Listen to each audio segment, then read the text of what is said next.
있어서 여성가족재단의 교육자들을 통한 설문이 가장 좀 보편적이겠다 이런 생각을 했습니다.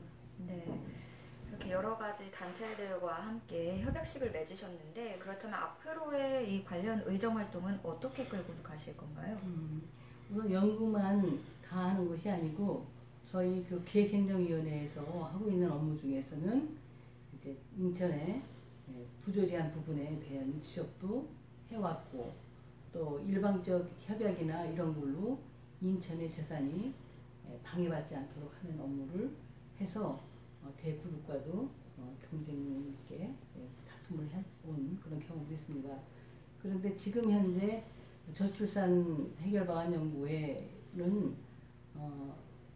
엄마가 되면서 느꼈던 점, 또 육아를 하면서의 직장인으로서의 느꼈던 점, 이제 할머니가 돼서 딸을 바라볼 때의 문제점, 또 자녀가 결혼을 하기 이전까지의 생활의 중심에 서서 취업 문제라든지 자리 잡는 과정을 지켜보면서 금수저, 흑수저라는 이런 단어가 어디서부터 비롯됐나 했더니 우선 기반 잡는 데 있어서부터 어려우면 태어난 자녀도 흑수저로 커야 되고 또 조금 더 부모가 협력을 하고 사회 구성원들이 도와줘서 시작이 좀 편한 사람들은 좀 더 윤택하게 갈 수가 있고 그런 차이를 느꼈기 때문에 동등한 기회를 찾아주는 것을 기본으로 하고 있습니다. 지금 이 수저에 대해서 이야기를 하셨지만 사실 이 저희 젊은 친구들은 이 수저를 그대로 물려주는 거에 대한 그런 걱정이 있어서 아무래도 출산을 기피하는 그런 세태가 되지 않았나 싶습니다. 얘기를 듣다 보니까 아무래도 좀 더 유기적으로 관점을 바라보시는 것 같은데요. 그렇다면 이 의정활동, 이 관계된 일에서 가장 중점적으로 주요하게 연구해서 풀어나가야 할 과제는 어떤 거라고 생각하세요? 저희가 12가지 설문을 하면서 제일 처음에는 72개의 사실적 접근을 중심으로 해서 분석을 하고 그 중에 다시 40개를 추출했습니다.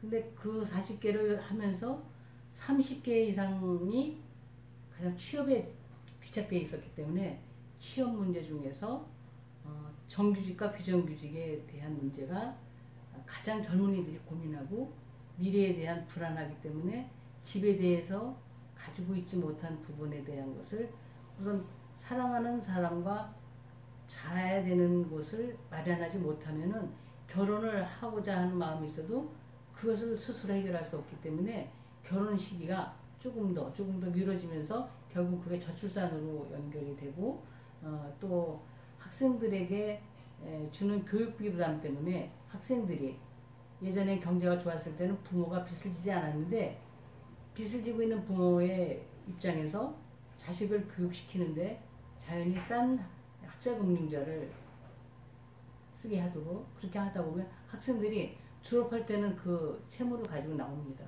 그래서 급하게 직장을 구해야 되고 그 직장에서 정기적인 그 예우를 받지 못하면 수입적인 관점에서도 그 빚을 갚지 못하고 그리고 대학교에서는 정말 즐거운 1대1의 친구 관계가 진행되다가도 사연이 돼서는 너는 없잖아.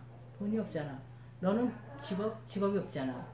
넌 빚이 있잖아. 이걸로 해서 금전으로 사람이 만나고 헤어지는 데 있어서 결별이라는 그 단어가 오니까 이 부분에 대한 사회적 책임을 좀 완화해 주는 거.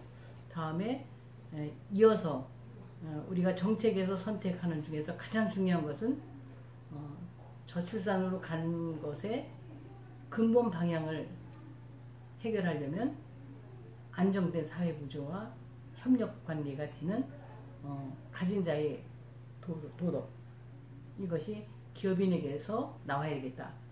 이번에 포스코에다가 감사의 편지를 보냈는데 조선일보에 첫 아기를 낳을 때 50만 원, 둘째 아기를 낳을 때 50만 원을 주던 것을 첫 아기를 100만 원, 둘째 아기를 500만 원 주는 거를 조선일보에서 보도했습니다. 그래서 그거와 같이 기업이 문을 열고 지원해주고 출산휴가를 장려해주고 여러 가지가 도움이 되는 제도 개선이 이 안에 함축되어 있는데 정부에서 약속을 한 부분을 사회적인 기업이 지키지 않는 거, 이거에 대한 각성을 제시해주는 그 근본적인 방향이 될 거라고 생각합니다. 네, 저도 기대하고 응원하도록 하겠습니다. 네. 자, 시의원들의 진솔한 이야기를 통해서 더 깊은 이거 찍혔다. 시의원들의 진솔한 이야기를 통해서